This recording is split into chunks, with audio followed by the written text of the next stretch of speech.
정말 역사에 남을 내란 재판이 지금 진행 중에 있음에도 불구하고 이거는 지금 중계가 안 되다 보니까 몰라 이거 어떻게 되는지. 아무도 모르고요. 예. 그러다 보니까 또 관심에서 멀어지고 있습니다. 그러다 보니까 이 재판이 계속해서 지연되고 있습니다. 그렇습니다. 하지만 그 내란 재판에 있어서만큼은 언제나 참관을 하고 본인이 참관을 못할 때는 본인의 또 동료분들을 보내서 거기에 대해서 다 하나하나 기록을 하고 있는 한 사람이 살고 있었으니 바로 군인권센터의 임태훈 소장님 박수로 맞이합니다. 네, 반갑습니다. 아, 대단한 역할을 하고 계십니다. 내란 재판 이거 사실 지금 엄청나게 중요한 재판이 펼쳐지고 있는데 관심에서 멀어지고 있다라는 이 안타까운 현실 참 저도 굉장히 괴롭습니다. 지기현 재판장이 좋아하고 있죠. 좋아하겠지. 네. 관심에서 멀어졌으니까요. 그러니까요. 그런데 어제 지기현 재판장이 중요한 얘기를 몇 가지 했어요. 특검법안이 개정이 되면 지기현 재판장이 중계 방송에 대한 그 여부 판단을 못 해요. 그러니까 반드시 하게 되어 있어요. 그러니까 지금 현행법은 그때 특검이 요청을 해서 재판장이 결정을 해서 판단을 해야 되는데 지기현 재판장의 판단을 못하도록 특검법을 개정한 게 지금 법사위에 계류 중에 있기 때문에 이게 이제 본회의에서 통과되면 본인의 선택권이 없어지는데 어제 의미심장한 얘기를 했어요. 그 개정되는 법이 이 재판에 적용되는지 여부는 따져볼 것이다라는 식으로 얘기했어요. 즉 안 할 수도 있다라는 얘기를 대놓고 하더라고요. 그래서 이 사람은 작정한 것 같아요. 그 윤석열 편을 드는구나라는 것이고요. 어제 그러니까 지난 재판이 8번째 골석 재판이에요. 사실상 이거는 정확한 것은 피고는 출석 의무가 있습니다. 그렇습니다. 근데 강제 구인을 안 하고 있는 것도 사실상 지기현 재판장이 재판을 불공정하게 한다라고 저희는 판단하고 있기 때문에 저는 내란 그 관련해서 저희가 이제 군인권센터 5대 과제 대선 5대 과제 중에 내란 특별 재판부 설치가 공약사항으로 넣어달라는 얘기를 했어요. 그렇기 때문에 지금 일각이라고 얘기하는 일부 강성 의원들이 주장하고 있는 것처럼 프레임을 짜는 것에 대해서 굉장히 못마땅하고요. 그 일부가 아니라 지기현 재판부에 가서 한 번이라도 법정이 어떻게 재판 지휘하는지 보셨다면 내란 특별재판부 반대 못 하십니다. 안 그러면 지기현 재판장을 탄핵을 하시던가 해야 되는 것이에요. 그러니까는 현실을 모르고 반대만 하시는 것은 저는 국회의원들의 의무가 아니라고 생각하고 있습니다. 제가 지금 마침 도요토미 히데요시가 쳐들어온다라고 주장하는 것 같은 조선시대에 살고 있는 것 같아요. 이 사실이 공개되고 있지 않고 법조 출입 기자들이 일정 정도 받아쓰기 하면서 잘 드러나지 않고 있는데요. 저는 지기현 재판장을 이 재판을 못하도록 하는 것이 공정한 재판이라고 생각합니다. 그러니까 내란 재판부와 관련해서 이거는 좀 과하다라는 의견을 내는 분들은 제가 생각할 때는 계엄이 있기 전에 민주당에서 이거 윤석열이 계엄할지도 모른다라고 얘기했을 때 점잖은 넥타이 메고 다니는 사람들이 에헴 하면서 그거는 조금 과도한 억측입니다. 에헴 나는 점잖지. 너네는 너무 과격한 주장을 하는구나. 이것과 같다. 저는 그렇게 봅니다. 그거보다 조금 더 주장하신 걸로 아는데요. 그 김민석 지금 총리시죠. 김민석 의원이 약간 이제 그러니까 제가 적나라하게 좀 표현하면 제가 들은 얘기입니다. 맛이 갔구나라고 얘기했고 임태훈은 왜 저 말에 동의하면서 쟤도 맛이 갔구나. 라고 얘기하는 의원님들이 많았고 그분들이 나중에 탄핵광장에 나와서 저한테 개인적으로 미안하다는 얘기 많이 하셨어요. 그러니까 미안해 하시는 분들이 더 많기 때문에 내란 특별재판부는 하는 걸로 정리해 주셨으면 감사하겠습니다. 일을 아주 빠르게 진행하시네. 고맙습니다. 근데 이 부분에 저도 공감하는 게 저도 그때 윤석열의 계엄은 가능성의 문제가 아니라 의지의 영역이다라고 하면서 저도 가능성을 계속 얘기를 하고 경고 사인을 줬는데 저를 음모론자로 몰았었어요. 그러다가 실제로 불법 계엄이 나지 않았습니까? 그러니까 이 부분에 대한 우리 소장님의 판단은 좀 매우 좀 정확하다 생각이 듭니다. 대단히 고맙습니다. 오늘 제 소장님을 모신 이유가 있습니다. 윤석열은 지금 내란 재판에 참석을 하고 있지 않지만 안 나오죠? 골석 재판은 진행이 되고 있거든요. 그런데 어제 있었던 내란 재판에서 녹취가 이제 공개가 됐어요. 그런데 그거를 들은 임태훈 소장 이거 심각하다. 뭐가 심각하느냐? 우리가 그 계엄 당시 계엄군의 소극적 대응으로 계엄이 실패로 끝났다. 이런 이야기를 많이 하지 않았습니까? 그렇죠. 네. 많이 네. 했습니다. 그렇죠. 그런데 이 녹취를 들어보니까 소극적으로 대응했던 게 아니었더라 이놈들. 아, 그래요? 조직적으로 소극적 대응 프레임을 만들었던 것 아니냐. 예. 결국 계엄이 실패했던 것은 시민들의 저항 때문이었다. 이 녹취를 세상에 빨리 알려야 된다. 예. 이 잘못된 프레임 깨야 된다라는 이야기를 하기 위해서 나오셨는데요.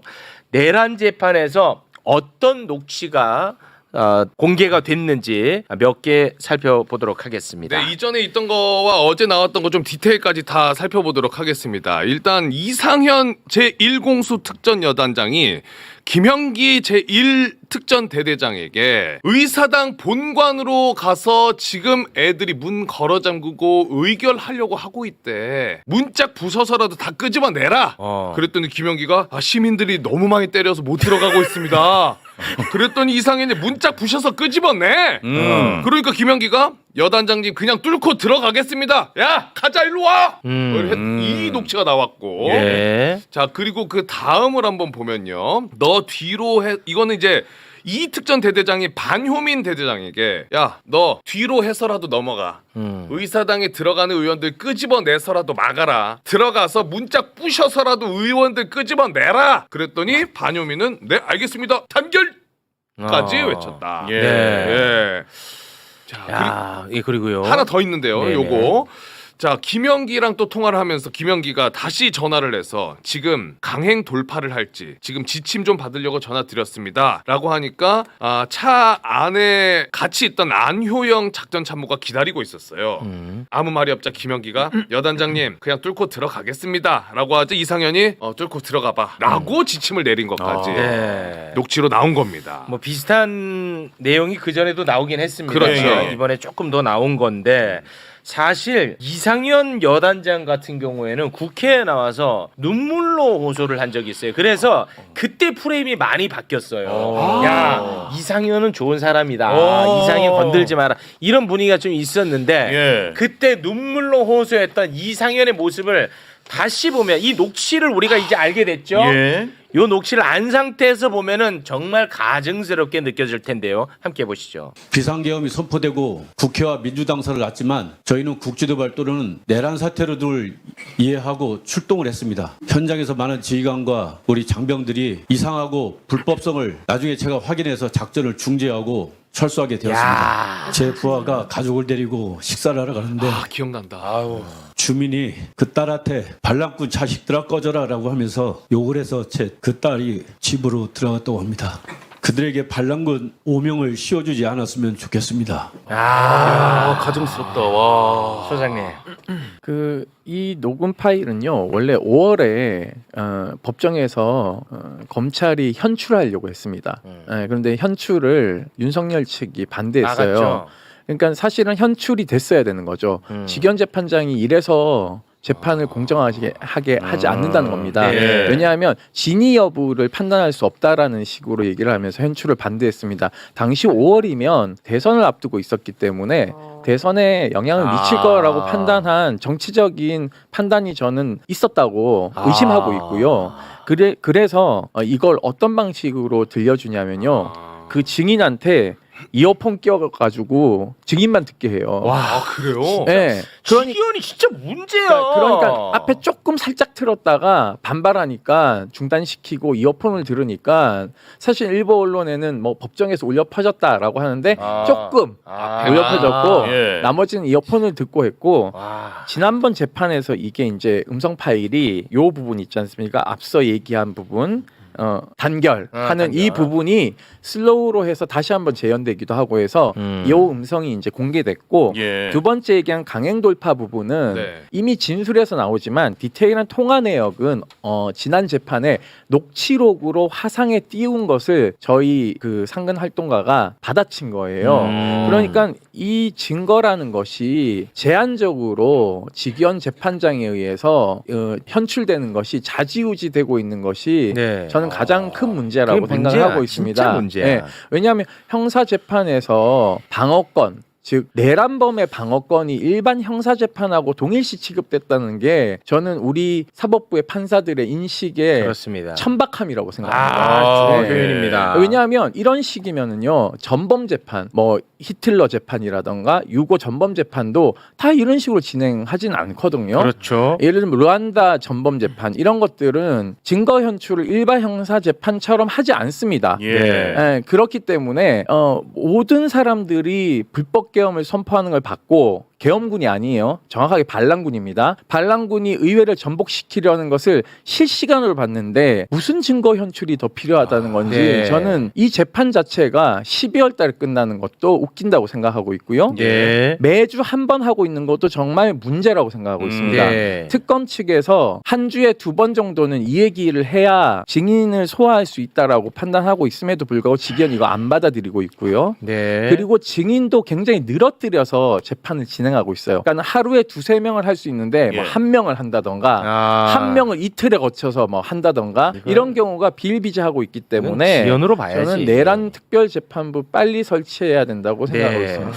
예. 뭐 지금 댓글에서 현출이 도대체 뭐냐 하는데 그 재생을 네, 얘기하는 거 맞습니다. 아니냐. 네. 그러니까 이제 네. 그 들려주는 거죠. 네. 네. 재생. 여쭤보고 싶었는데 아. 고맙습니다. 그러니까 이렇게 그 좀 친화적으로 가야죠. 아, 현출이라는 단어를 우리가 씁니까 일상에서? 법정에서 쓰는 용어니까 두 분이 아. 이제 알아들으셨는데 죄송합니다. 네. 녹취 재생. 재생. 네. 플레이. 재생. 예, 그렇습니다. 근데 나는 진짜 사실 이 계엄이 성공했으면 대한민국 망했고 우리 국민들 망했잖아요. 네. 그런데 지금 이거에 대한 단죄와 관련해서는 단호한 맛이 없어요. 엄격한 맛이 없고요. 난 그래서 이게 불안해요. 다음에 또 한 번쯤 해볼 만하다 누군가는 생각할 것 같아. 어떻게 생각하세요? 아니, 그러니까 저도 그 부분이 정말 걱정이 되는 네. 게 이거는 반국가 세력들이거든요. 그러니까 헌법을 짓밟고 내란을 일으켰잖아요. 헌법을 부정한 세력이란 말입니다. 근데 이거를 좀 정리해야 되는데 왜 어렵냐? 이거는 정말 있을 수 없는 친위 쿠데타였거든요. 그렇습니다. 그러니까 윤석열이가 그동안에는 내란 수계가 되기 전에는 본인의 인사권으로 다 미리 박아놨고 네. 그 이후에도 한덕수 최상목이가 사후 작업을 또 했잖아요. 예. 그러니까 이게 정리가 되게 어려운 건데 그래도 우리가 정리해야 되잖아요.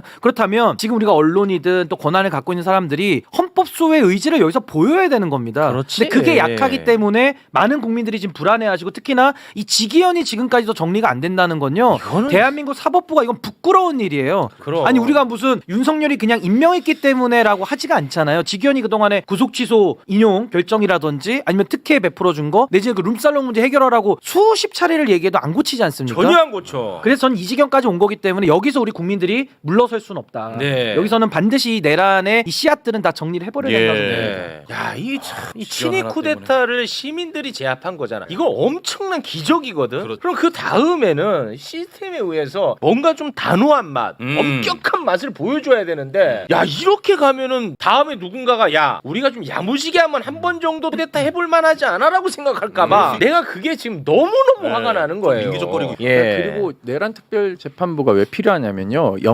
구속영장뿐만 아니라 압수수색영장 신청도 지금 4명의 영장 전담 판사 중에 3명이 조희대 대법원장이 심은 사람인데 이 사람들에 의해서 지금 장난질이 진행되고 있다라는 얘기들이 들려요. 그래요. 그렇기 때문에 사실상 지난번 총리에 대한 구속영장 기각한 것도 기각돼.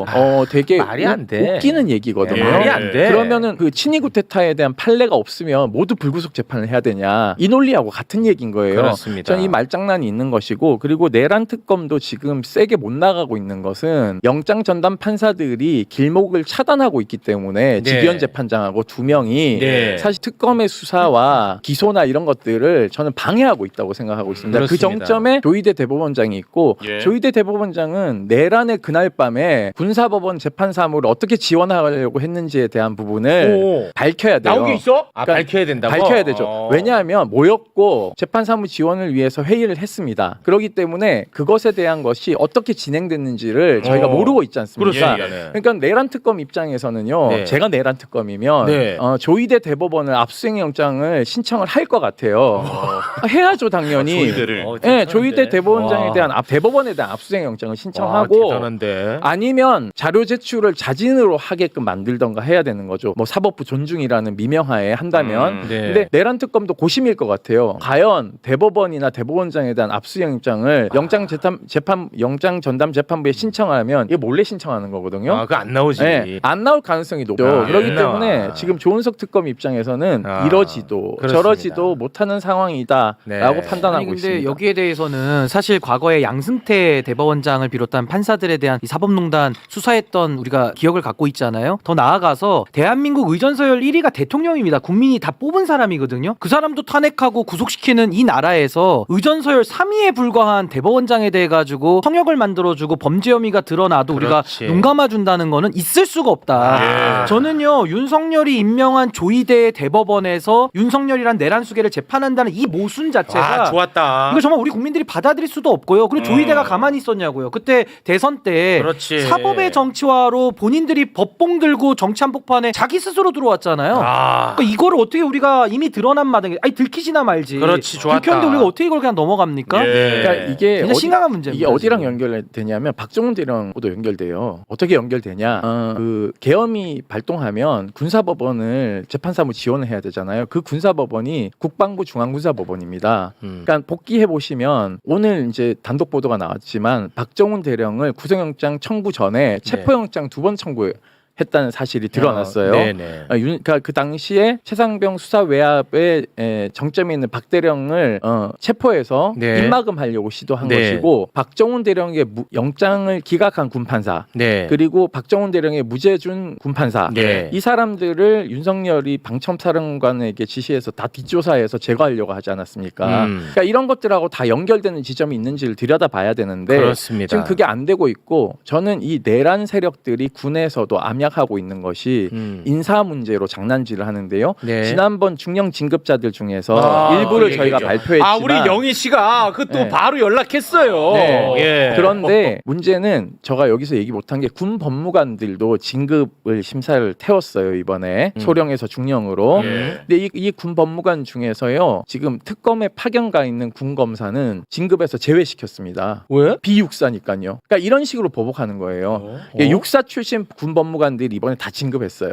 아니 그 반대가 영희 씨 이거 또 연락해야지. 연락해야지. 그러니까 아니 반대로 해야지. 영희 씨 연락해야지. 이게 지금 불안한 징조가요. 네. 중령에서 대령 진급을 이제 심사를 곧 들어갑니다. 예. 그런데 박정훈 대령에게 무죄를 준 김종일 중앙군사법원 재판장이 중령이에요. 네 중령인데. 육사들한테 다 이제 그 밀려가지고 원래 대령을 달아야 되는 사람인데 중령밖에 못 달고 있어요. 그러면 상식적으로 생각해 보시면은 이분이 대령 진급해야 됩니까? 안 해야 됩니까? 당연히 해야지. 해야 되죠. 그리고 지금 현재 최상병 특검에도 파견가 있는 군검사 중령이 있어요. 예. 이런 사람들 비육사기 때문에요. 대령 진급 안 시킬 가능성이 매우 높습니다. 아니 그 이름 그 우리 저 안규백 장관님한테 연락해야죠 또.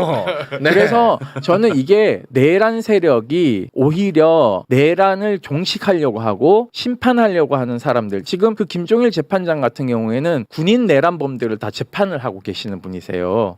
이런 사람들을 진급을 안 시킴으로 인해서 박정훈 대령 같은 사람들한테 무죄 주고 내란 재판 제대로 진행하면 불이익을 준다는 것은 진급이나 인사로 불이익을 맞습니다. 주는 겁니다. 당연하죠. 그래서 저는 이런 것들이 우려되고 있기 때문에 지난번에 나와서 세게 얘기한 것이고요. 네. 아직도 내란 세력들이 군과 사회 곳곳에서 암약하면서 본인이 소극적으로 대응했거나 아니면 가담했음에도 불구하고 본인을 세탁하는 일을 계속하고 있고 그리고 심지어는 군 인사에도 영향을 미치고 있다라는 예. 위험 신호를 드리기 위해서 말씀드리는 것도 있습니다. 알겠습니다.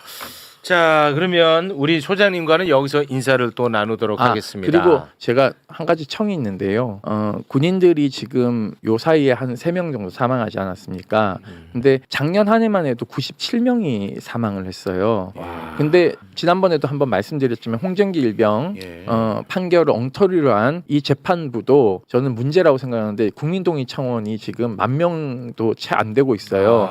근데 곧 이제 마감이 되는데 억울한 군인 군인의 죽음을 좀 관심을 가져주시고 네. 이러한 죽음을 막기 위한 군을 견제해야 군이 구테타나 이런 엉뚱한 짓도 안 한다라는 것을 말씀드리고 싶습니다. 맞습니다. 그래서 홍정경 일병 어머니의 눈물을 좀 닦아주는데 아, 같이 좀 함께 해주시면 그렇습니다. 고맙겠습니다. 나라를 지키러 간 것도 사실은 엄청난 희생인데 네. 그렇죠. 군대에서 사망을 해. 이거는 진짜 이게 정말 비극의 비극이거든요. 네, 맞습니다. 국민동의청원 네. 함께 해주시길 바라겠습니다. 자, 그러면 임태훈 소장님과는 여기서 인사 나누겠습니다. 임태훈 소장님 대단히 고맙습니다. 감사합니다.